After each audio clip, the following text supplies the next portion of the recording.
This portion of the news is brought to you by Sun Oil Limited, fueling growth for people. The Ministry of Education continues its upgrade to schools in New Providence and the Family Islands. Education Minister Jerome Fitzgerald says thousands of dollars have been spent on infrastructural upgrades to the all-age school in Crooked Island, as well as the Uriah McPhee and Stephen Dillard schools here in the capital.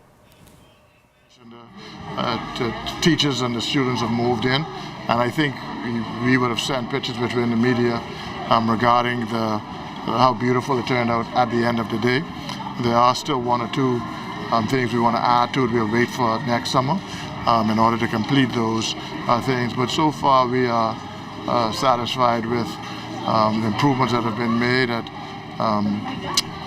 the schools at Uriah McPhee and Stephen Dillard.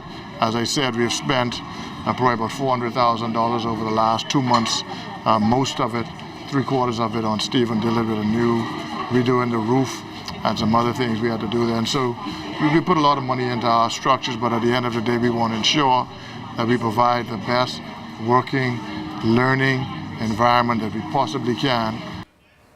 Well, several Bahamians who were born and raised in the Coconut Grove community were recognized today. It was the official unveiling and rededication of the Heroes Wall of Fame. The community-based project is a joint initiative between BTC and the Urban Renewal Commission.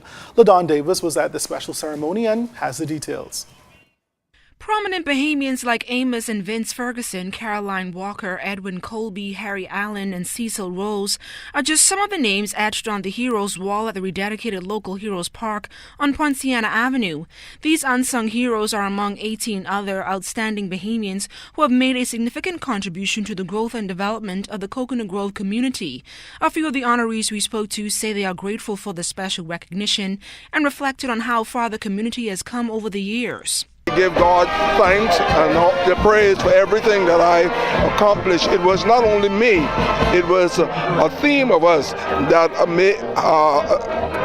that caused this accomplishment to come to this to us and even to the Bahamas. All this means a lot to me. That's very great. Feel proud to see. I would live to see it. Many people die and gone and never see it. But the Lord allowed me to live to see it. My father was a senator in the PLP government in 1977, and he was the president of the Senate for 2 terms. So he really impacted the people of the community and the nation. Co-chair of Urban Renewal 2.0, Cynthia Mother Pratt, says today's event is just one way to educate the future generations about the rich history of these great Bahamians. When we look around here and we see the amount of children here, these children are able to identify with the faces of those who are the movers and shakers of this community, which they now live, where they now live. And so I'm particularly delighted to see Ms. Walker, who is in a wheelchair. Some of them are not able to get around, but they came. And it is because people thought of them and appreciate the contributions they have made to this country.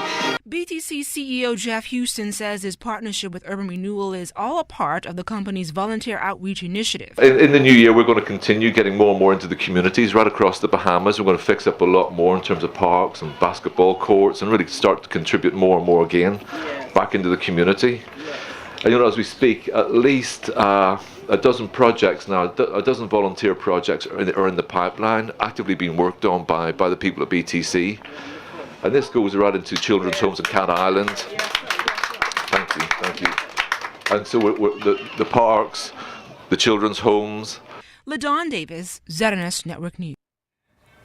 And more than 100 artists and creative vendors from around the Bahamas are here in the capital this weekend for one of the most popular Christmas arts events. Each year, Bahamians and visitors look forward to Jollification, hosted by the Bahamas National Trust. And today, many of them showed off their creative talents at the retreat on Village Road. The expo helps artists throughout the country to gain exposure and garner income during the weekend event. Deputy Director of the National Trust, Lynn Gabe, says they are excited to see more artists from the Family Islands come in to participate in Jollification.